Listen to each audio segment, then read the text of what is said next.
খড়গপুরে দূষণ আতঙ্কে নির্মীয়মান কারখানা বন্ধ করল জনজাগরণ কমিটি। দূষণ আতঙ্কে খড়গপুরে পাঁচবেড়িয়া ওয়ালিপুর এলাকায় রেশমির নির্মীয়মান কারখানা বন্ধ করে দিল স্থানীয় বাসিন্দাদের নিয়ে তৈরি খড়গপুর জনজাগরণ কমিটি। এলাকার বাসিন্দাদের দাবি মেনে কারখানা সরানো না হলে কারখানা কোনোভাবেই চলতে দেওয়া হবে না বলে জানিয়ে দিয়েছে কমিটি। পাঁচবেড়িয়া ওয়ালিপুর এলাকায় রেশমি তাদের সম্প্রসারণ প্রকল্পের কাজ শুরু করে। খড়গপুরে দূষণ ছড়াবার অভিযোগ দীর্ঘদিন ধরেই এই কারখানার বিরুদ্ধে উঠছে, তাই স্থানীয় বাসিন্দারা কারখানার এই সম্প্রসারণ প্রকল্পের বিরোধিতা প্রথম থেকেই শুরু করেন। কিন্তু সাধারণ মানুষদের কথা না শুনে কাজ চালিয়ে যেতে থাকে কারখানা কর্তৃপক্ষ। সাধারণ মানুষের মধ্যে সচেতনতা তৈরি করার জন্য বিভিন্ন এলাকায় একাধিক পথসভা করে জনজাগরণ কমিটি। তারপরে কমিটির তরফে লোকালয়ে ঘাড়ের কাছে নিঃশ্বাস ফেলা এই কারখানা বন্ধ করার জন্য খড়গপুরের মহকুমা শাসকের কার্যালয়ে স্মারকলিপিও দেওয়া হয়। কারখানায় চুল্লি তৈরির কাজ সাময়িক বন্ধ রাখলেও সম্প্রতি আবার সেই কাজ জোর কদমে শুরু করেছে কর্তৃপক্ষ, এমনটাই জানাচ্ছে স্থানীয় বাসিন্দারা। তারই প্রতিবাদে বৃহস্পতিবার বিকেলে মিছিল করে কারখানা গেটে হাজির হন এলাকার বাসিন্দারা।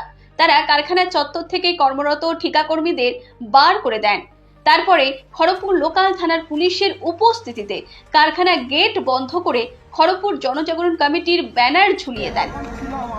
আজকে আমরা খড়গপুর জনজাগরণ কমিটির পক্ষ থেকে আমরা এসেছি, এখানে একটা ব্যানার ওখানে বেঁধে দিয়েছি এবং আলটিমেটাম দিয়েছি যে এখানে আর কোন রকম স্টোরিং এর কাজ হবে না এবং নির্মাণের এখানে পাইপগুলোকে এখন তো রাখছে, পাইপ দিয়ে চিমনি এখানে লাগিয়ে একটা দূষণ ছড়ানোর জন্য একটা কারখানা তৈরি করার চেষ্টা করি, সেটাকে আমরা রুখে দিয়েছি এবং তারা সমস্ত যন্ত্রপাতি নিয়ে চলে গেল।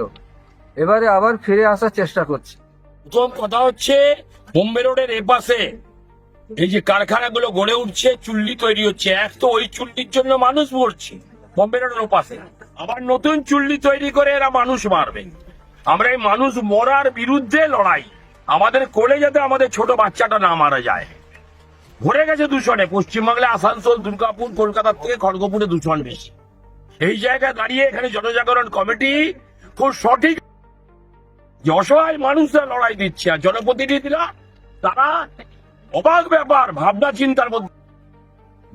কারখানা হচ্ছে ভালো কথা, কিন্তু তার মানে এই নয় বোম্বে রোডের ধারে এই পাশে কারখানা বানিয়ে চুল্লি লাগিয়ে আমি এখানকার গরিব মানুষ ছেলে মেয়েদেরকে ওই ক্যান্সার তৈরি করাবো আর তারা হাঁপানিতে মরবে। এটা হচ্ছে কোনো কারখানা নয়, এখানে একদম রিটেন দিতে হবে, ডিএম থেকে এসডিও থেকে শুরু করে সমস্ত ওই কারখানার কোম্পানির অথরিটিকে রিটেন দিতে হবে, তারপরে এখানে কাজ হবে। এটা রেশমির কারখানা, আমাদের 1.5 বছর থেকে আন্দোলন চলছে, কিন্তু মাঝখানে ওরা বলেছিল যে এখানে করবে না, চিমনি লাগাবে না, কিন্তু তারপরেও দেখলাম যে ওরা চিমনির সমস্ত জিনিসপত্র নিয়ে এসেছিল। আমরা আবার বাধা দিতে তখন ওরা নিয়ে চলে গেল। আবার কাল রাত্রে এসে আবার নতুন করে ওরা কাজ শুরু করেছিল। আমরা কাল রাত্রে এসে ওদেরকে বারণ করলাম যে কাজ করবেন না, আপনারা যেটা করেছেন বন্ধ করুন। আর কালকে আমরা আসছি, আপনারা থাকবেন, আপনাদের কোম্পানি কে হেড আছে তাদেরকে ডাকুন। কিন্তু তারা 15 মিনিট সময় দিলাম, কিন্তু 15 মিনিটে তারা পালিয়ে গেল, কোনো উত্তর দিল না। কিন্তু আজকে দেখছি ওনারা কেউ নেই, লেবারদেরকে ছেড়ে ওনারা পালিয়ে গেছেন। সেই জন্য আমরা বন্ধ করছি, এখানে আমরা ব্যানার লাগিয়ে দিয়েছি। এটা তখনই খোলা হবে যখন কোম্পানির একদম মেন মালিক আমাদের সাথে বসবেন এবং লিখিত দেবেন যে ওনারা এখানে কি করতে চাইছেন। আমরা এখানে কোনো মতো দূষণ আর ছড়াতে দেবো না। খড়গপুর শেষ হচ্ছে, আমরা আর খড়গপুরকে নতুন ভাবে শেষ হতে দেবো না, এটাই আমাদের আন্দোলন। আমরা শান্তিপূর্ণ ভাবে ওনাদেরকে বের করে দিয়েছি। আমাদের এখানে আমরা কোনো কারখানা হতে দেবো না। আপনি স্টোর করুন, আপনি মেডিকেল করুন, আপনার যা ইচ্ছে করুন, কিন্তু রেশমির দূষণ লিখিত ছাড়া আমরা কোনো কিছুই মানবো না। দূষণ মুক্ত কারখানাও আমরা চাই না। দূষণ মুক্ত বলতে গেলে ওরা আবার সেই দূষণ মুক্ত কিছুই করবে না, কিন্তু কারখানা চলবে, যেটা খড়গপুরে কন্টিনিউ চলে যাচ্ছে।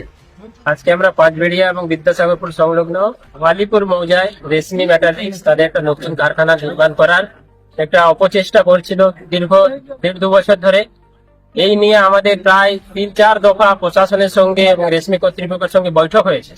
বৈঠকে তারা মৌখিকভাবে কথা দিয়েছিল যে এখানে তারা কোনো রকম কারখানা নির্মাণ করবে না, কিন্তু কোনো লিখিত দেয়নি। কিন্তু কালকে আবার ওরা বিভিন্ন রকম ভাবে দেখলাম যন্ত্রপাতি নিয়ে কাজ শুরু করছিল। তাই এলাকার জনগণ এবং খড়গপুর জনজাগরণ কমিটি পক্ষ থেকে এসে আজকে ব্যানার লাগিয়ে দেওয়া হয়েছে এবং তাতে বলে দেওয়া হয়েছে পরিষ্কার ভাবে যে যতক্ষণ তারা প্রশাসনের মধ্যস্থতায় বসে আমাদের সঙ্গে লিখিত কোনো চুক্তি না করে যে এখানে তারা কি বানাচ্ছে, ততক্ষণ এই ব্যানার আর খুলবে না এবং মেন গেট বন্ধ থাকবে। এই যে দাদাগিরি করে ছলে বলে কৌশলে এখানে যে ওরা তাদের প্রাণ দেওয়ার চেষ্টা করছে, যেটা মানুষ মারা কারখানা, যেটা ভারত সরকারের পরিবেশ নিয়ম অনুযায়ী লাল তালিকাভুক্ত কারখানা, মানে এই কারখানা পৃথিবীর কোনো সভ্য দেশে হয় না। তাই আমরা এটা প্রতিবাদ জানাচ্ছি। আমরা এবার তাই বিগত 1.5 বছরে আমাদের সমস্ত ধৈর্য সীমা অতিক্রান্ত করে গেছে, তাই আমরা বাধ্য হয়ে আজকে গেটে ব্যানার লাগিয়ে গেট বন্ধ করে দিলাম। যতক্ষণ না লিখিত কোনো সমাধান হচ্ছে ততক্ষণ এই গেট বন্ধ থাকবে।